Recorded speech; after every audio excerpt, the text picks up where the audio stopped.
आज आपण आलो आहोत औरंगाबाद जिल्ह्यातील सिल्लोड मतदारसंघामध्ये। हा मतदारसंघ सिल्लोड आणि सोयगाव या दोन तालुक्यांमध्ये विस्तारलेला आहे। 179 गावं आणि जवळपास 2,70,000 इतके मतदार या मतदारसंघामध्ये आहेत।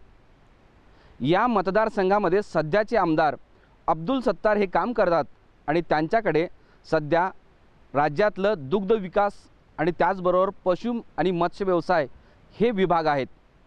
त्यामुळे गेल्या 5 वर्षांमध्ये अब्दुल सत्तार यांनी या मतदारसंघामध्ये आमदारकीच्या फंडातून त्याचबरोबर मंत्रिपदी असताना कोणती कामं केली आहेत याचा आढावा आपण घेणार आहोत। मुळात हा मतदारसंघ बहुतांशी ग्रामीण भागात मोडतो। गेल्या 3 वर्षांपासून या मतदारसंघामध्ये गारपीट, दुष्काळ आणि पुन्हा दुष्काळ अशा स्थितीमध्ये शेतकऱ्यांना सामोरं जावं लागतंय। त्याचबरोबर गावागावामध्ये रस्त्यांचे प्रश्न आहेत, पिण्याच्या पाण्याचा प्रश्न आहे आणि विशेष म्हणजे या मतदारसंघामध्येच जगप्रसिद्ध अशी अजिंठा लेणी आहे। त्या अजिंठा लेणीसाठी जाणारा रस्ता असे वेगवेगळे प्रश्न गेल्या कित्येक वर्षांपासून आहेत। त्या प्रश्नाची सोडवणूक आमदार म्हणून अब्दुल सत्तार यांनी केली आहे का आणि आपल्या आमदारकीच्या फंडातून या मतदारसंघाचा खरंच विकास केलाय का हे सुद्धा आपण जाणून घेणार आहोत या विधानसभा पंचनामा मतदारसंघातून। तर चला आपण थेट अब्दुल सत्तार यांनाच भेटूया। सिल्लोड मतदारसंघातील बनकिनोळा या गावात आलोय। 5 वर्षांमध्ये आमदार आणि मंत्री म्हणून काम करताना या विधानसभा मतदारसंघाचा कसा कायापालट केलेला आहे, विकास कामं काय केलीत हे थेट त्यांच्याकडून जाणून घेऊयात। जय महाराष्ट्रमध्ये तुमचं स्वागत। 5 वर्षांमध्ये विकास कामाचा झंझावात तुमचा कसा सुरू आहे?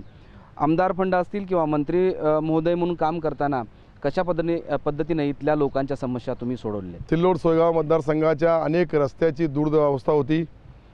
त्याचीही माझ्याकडे पूर्ण जुनं आमच्याकडे लेखाजोखा त्याची कॅसेट आहे। ज्या वेळेस मी अशोकराव चव्हाणांच्या मंत्रिमंडळामध्ये बांधकाम मंत्री म्हणून मला समाविष्ट करण्यात आलं आणि त्यामध्ये पहिल्याच वर्षी 110 कोटी रुपयाचा निधी मी माझ्या मतदारसंघामध्ये आणला। धार्मिक स्थळं आमच्याकडची जे मुर्डेश्वर असेल, सिद्धेश्वर असतील किंवा आमऋषी असेल, अशा अनेक मतदारसंघामधल्या पहिल्या धार्मिक भावना ज्या लोकांच्या होत्या का भक्त मंदिराला जायचे रस्ता नसायचा, 2-2, 3-3 फुटाचे गड्डे असायचे, त्या रस्त्याला चांगला करण्याचं काम केलं।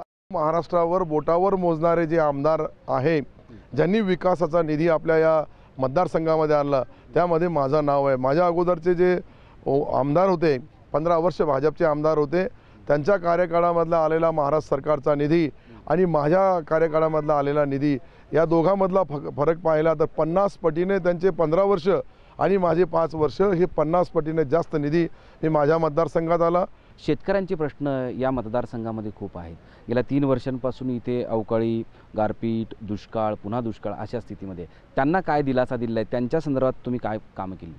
माझ्या मतदारसंघामध्ये गेल्या 4 वर्षापासून 2 वर्ष मी गारपिटीचे पैसे सर्व आपल्या लाल्या रोगाचे पैसे सर्व शेतकऱ्यांना दिले। एकमेव माझा या मराठवाड्यामध्ये मतदारसंघ असा आहे का 100% गारपिटीचा फायदा शेतकऱ्याला मिळाला। काही शेतकऱ्याला कमी मिळाला, काहीला जास्त मिळाला असेल। काही शेतकऱ्यांचे आजही प्रश्न प्रलंबित आहे, त्यांचीही तपासणी करून आमचा कृषी विभाग आणि वन विभाग, आपल्या कृषी विभाग आणि आमच्या जे महसूल विभाग आहे या दोघांच्या माध्यमातून त्याची फेर चौकशी करून मी मंत्री गटाचा मेंबर आहे, मदत व कार्य मंत्री त्याचे चेअरमन आहे पतंगरावजी। त्यांनी सांगितलं की राहिलेले प्रश्न जो आहे तुमचे जे पैसे आहेत त्या शेतकऱ्याला बी देण्यात येईल। अजिंठासारखं एक लेणं आपल्या तुमच्या मतदारसंघामध्ये आहे, त्या लेणीची देखभाल दुरुस्ती असेल किंवा औरंगाबाद ते सिल्लोड किंवा अजिंठाला जाण्यासाठी चौपदरी रस्त्याचा जो कार्यक्रम आहे तो काही होताना दिसत नाही, त्यासाठी तुम्ही काय प्रयत्न केले? नाही, प्रयत्न नाही, मी मंजुरीच घेतली। 580 कोटी रुपयाचा दिल्ली गेटपासून तर फरदापूरपर्यंत त्याची 4 लाईनची मंजुरी घेतली, टेंडर फायनल झाले।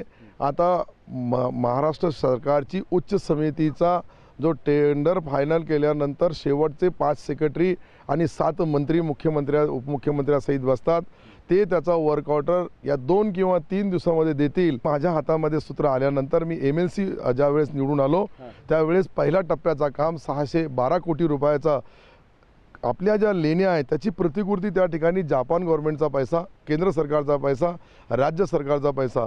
आता आपण कदाचित पाहिलं तर समोर आज त्याला जगामधले जे पर्यटक येतात त्यांच्यासाठी विशेष आपण राहण्यापासून, बसण्यापासून, जेवणापासून तर कॅन्टीनपासून, थिएटरपासून तर सर्व सुविधा आम्ही उपलब्ध केल्या.